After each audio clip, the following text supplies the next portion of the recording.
Mutual fund का पैसा आपको कब निकालना चाहिए, what is the right time to exit.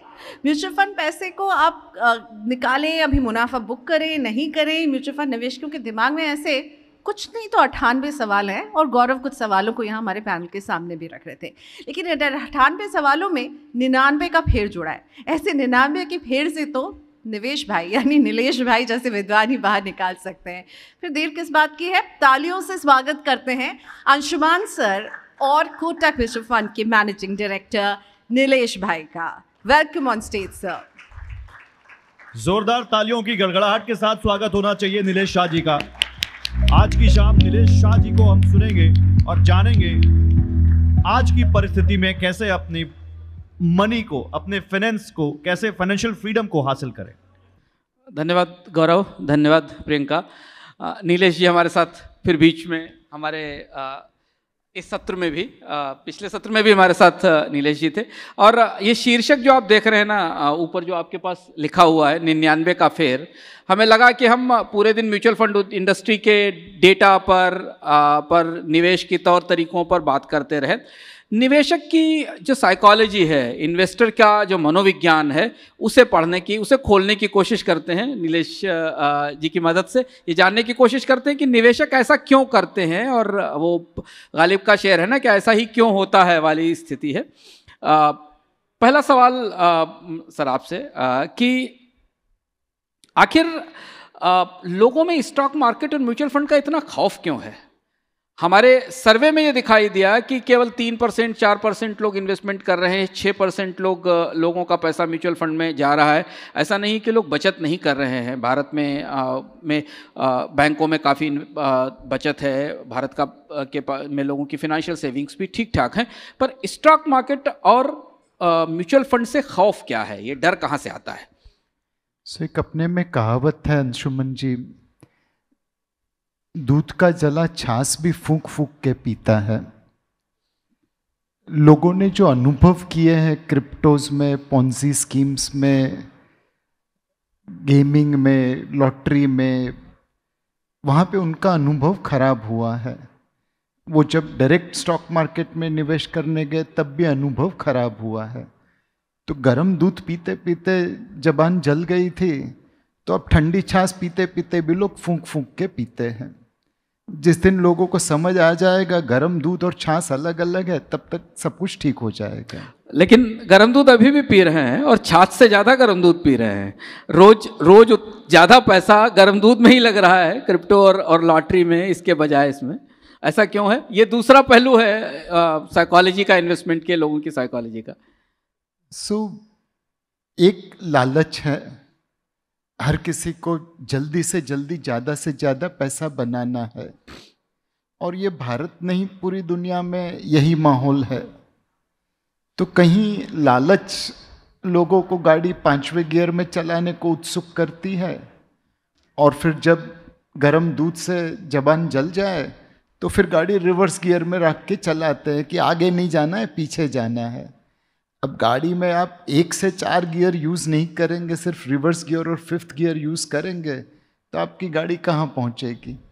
लेकिन सर एक दूसरी बात है, गीता में वो कृष्ण ने कहा है ना कि सबसे बड़ा भय जो है वो अज्ञान है, अज्ञान से बड़ा भय नहीं।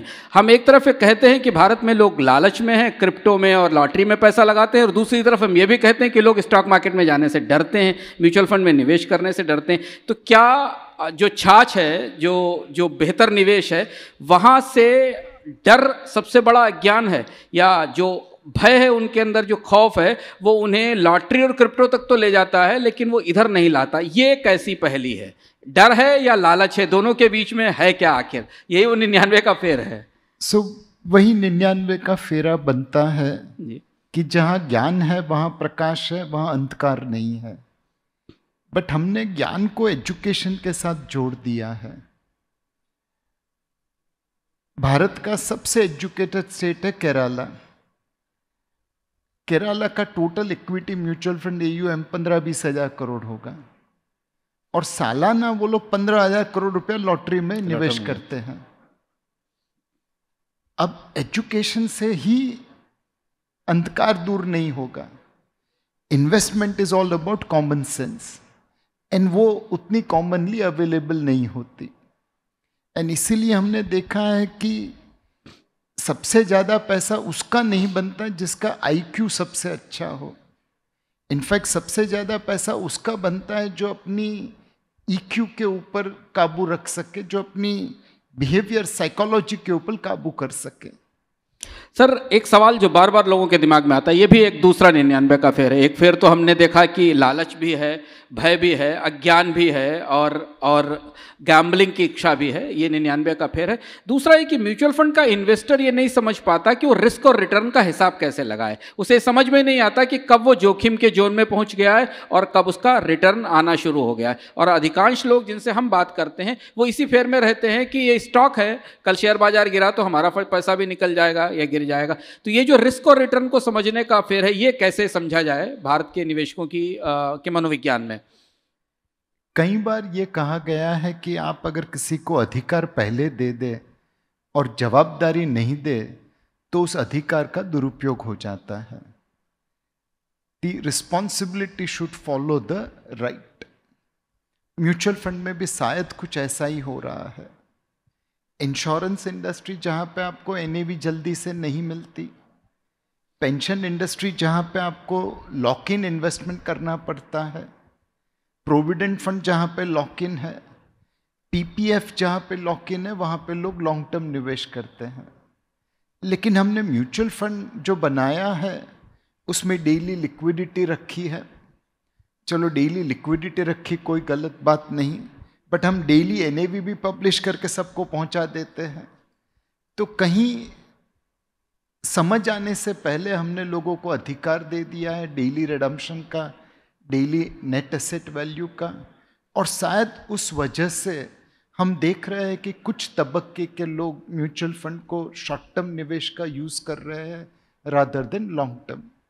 But SEBI as a regulator ने जो गार्डरेल बनाई है म्यूचुअल फंड इंडस्ट्री के लिए, उससे जो ट्रांसपेरेंसी बनी है, मेरे हिसाब से आज नहीं तो कल निवेशक एजुकेटेड हो जाएगा और म्यूचुअल फंड को वो लॉन्ग टर्म निवेश के रूप में यूज़ करना चालू कर देगा।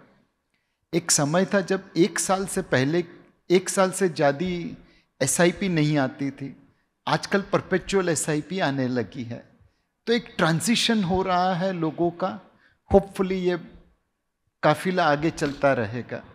एक और बड़ा 99 का फेर जो म्यूचुअल फंड निवेशक कहता है, उसको चाहिए अपनी ज़रूरत के मुताबिक, अपने गोल के हिसाब से, अपने भविष्य के लक्ष्य के हिसाब से पैसा। रेगुलेटर और इंडस्ट्री उसको एसेट क्लास चुनने के लिए कहती है, उससे कहती है कि तुम लार्ज कैप चुन लो, स्मॉल कैप चुन लो, हाइब्रिड चुन लो, डिफरेंट थेमेटिक फंड चुन लो। वो ये 99 का फेर, ये जाल कैसे समझे कि उसे तो चाहिए ये कि 10 साल बाद, 15 साल बाद मुझे एक्स अमाउंट चाहिए अपने रिटायरमेंट के लिए।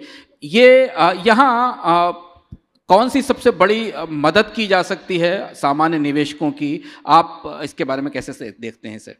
इसमें हम जो फॉलो कर रहे हैं वो ग्लोबल स्टैंडर्ड है। ग्लोबली ज़्यादातर फंड्स जो बिकते हैं वो असेट क्लास ओरिएंटेड है, डेट फंड है, इक्विटी है, लार्ज कैप है, हाइब्रिड है। बहुत कम फंड ऐसे हैं जो पर्पस ओरिएंटेड है कि चिल्ड्रंस फंड है, रिटायरमेंट फंड है।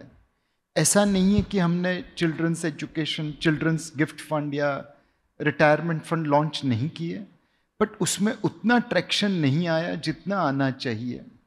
और इसलिए मेरी गुजारिश होगी हमारे डिस्ट्रीब्यूटर पार्टनर से कि जब आप एक निवेशक को लेके आए, उसके एप्लीकेशन फॉर्म में या उसके अकाउंट स्टेटमेंट में लिखवा लीजिए भाई किस लिए तुमने पैसा निवेश किया है।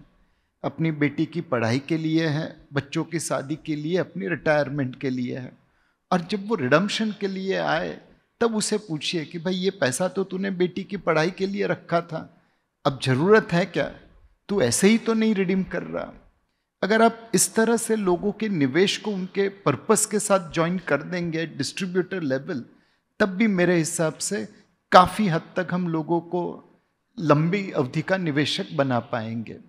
तो डिस्ट्रीब्यूटर्स के लेवल से सवाल बार बार आता है और जिसकी बहुत सारी शिकायतें भी अलग अलग तरह से आती है। क्या डिस्ट्रीब्यूटर्स इतने सक्षम हैं कि वो निवेशकों को उनकी ज़रूरत पहले समझा सकें और उनकी ज़रूरत समझ सकें, या डिस्ट्रीब्यूटर्स का पहला आग्रह होता है कि वो मैक्सिमम इन्वेस्टमेंट ला सकें? क्योंकि वहाँ भी एक एक दुविधा काम करती है, अधिक से अधिक AUM जनरेट करना या उन्हें ये बताना जो उनके भविष्य की जरूरत के हिसाब से बेहतर हो।